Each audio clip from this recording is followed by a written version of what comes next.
Airport. Appearing before an Oireachtas Transport Committee yesterday, bosses of baggage handling companies said returning lost bags to their owners is like trying to climb a sand dune. Aer Lingus CEO Lynn Embleton also told the committee that people arriving early for their flights was creating unnecessary congestion. For more on all of this, we're joined by travel and aviation journalist Eoghan Corry, who is the editor of Air and Travel magazine. Eoghan, good morning. Good morning, Pat. Now, first of all, the latest news. We've had 5 flights cancelled leaving Dublin today. By whom?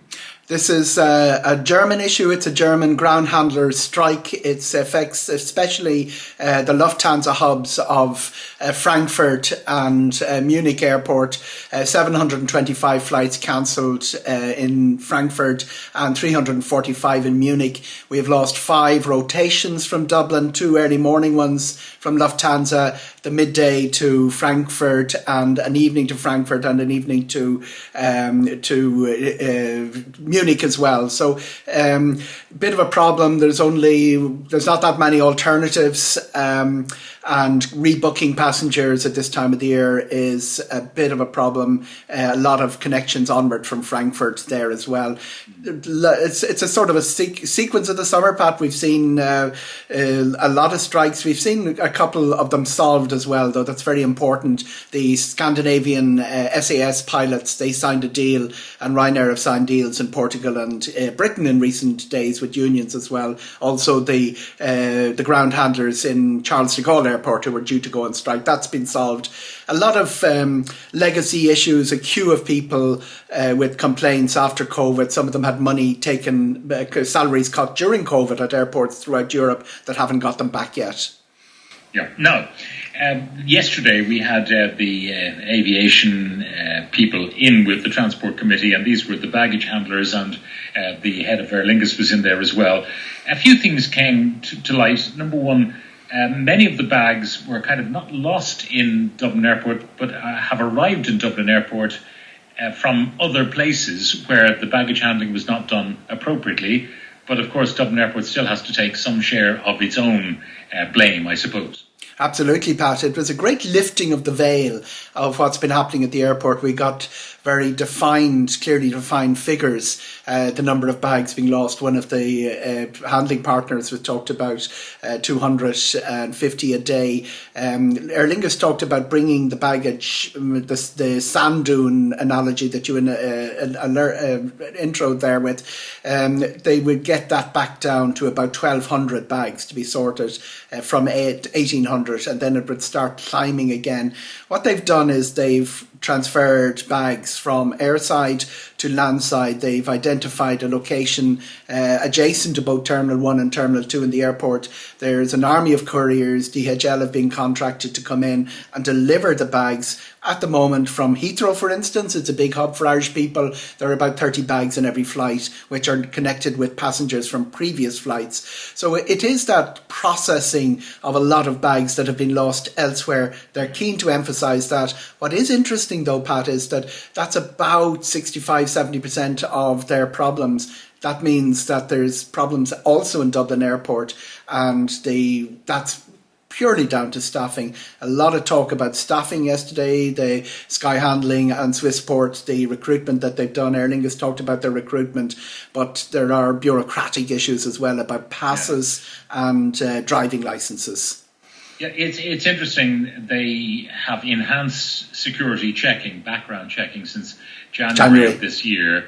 Was that because they failed the audit? No, the audit came after that. If we failed an audit twice with perfect timing, just when we couldn't, it couldn't have been worse timed. The enhanced security checking was well flagged, Pat, well flagged in September. Interesting, a lot of noise, none of this in the public domain, but a lot of argument and complaints behind the scenes, mainly from Ryanair and Aer Lingus, saying this is going to make things much more difficult to work at a time when we're down, when in Aer Lingus's case, recruiting, trying to get staff back up again. But both of the airlines swallowed the pill and got it through.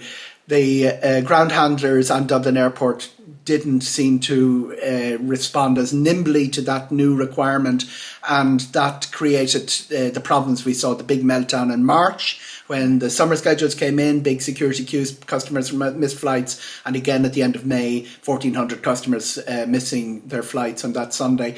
The reality is that they do have quite a strong case that parts of the system, as they had to, everyone let a lot of staff go during COVID and then had to ramp up quickly, parts of the system were moving faster than others. And the whole business of security clearances and in other aspects of life, anything that involved bureaucracy, they were quite frustrated. But they have got that time down to 4 weeks. Now, the baggage handling firms said that they had a lot of experience of employees leaving for more stable employment. Now, that kind of tells its own tale, doesn't it? That, the kind of contracts that were being offered to people did not offer stability. Now, the pandemic created more instability. But then when Gerard Crockwell challenged the statement that no one had been recruited in the first 3 months of the year, he said a lot of staff, this is Mr. Tully, said a lot of staff voluntarily went into cargo logistics because there was a high demand for it. Swissport lost 80% of its activity, and the sky handling people lost 75% of their activity. So nothing to be done, and people left.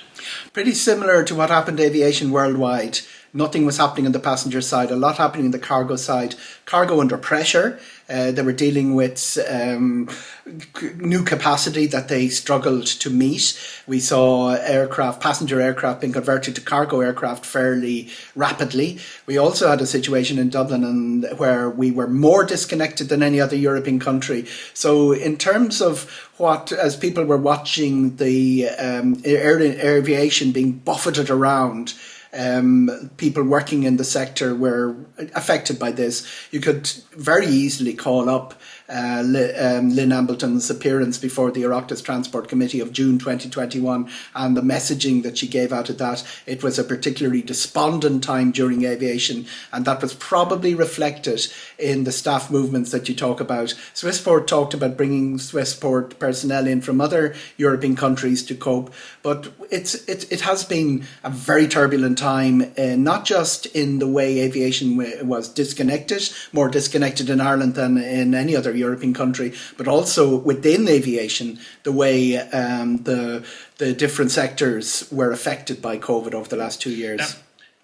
On the question of how soon you should turn up at the airport for your flight, because Aer Lingus is saying the DAA asking people to turn up too early is causing its own problems, and the DAA responding said they're not going to change anything. So what are the rules at the moment? Pretty much the same. 2.5 for short haul, 3.5 for long haul. Long haul in most cases in Dublin means North America. There's a separate security check and a separate passport check to get through there. It makes an awful lot of sense. They're also saying, and this was a little bit ambiguous, that if you have a bag, turn up an hour earlier again. What the airport have seen, and it's a big problem, is early presentation.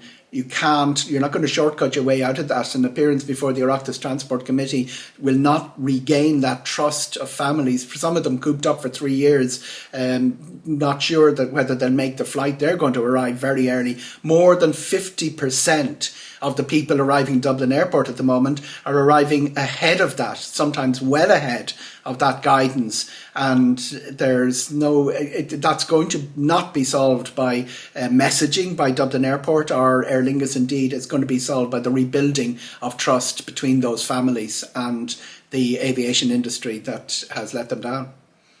Eoghan Corry, editor of Air and Travel magazine, thank you very much. Always a great pleasure, Pat.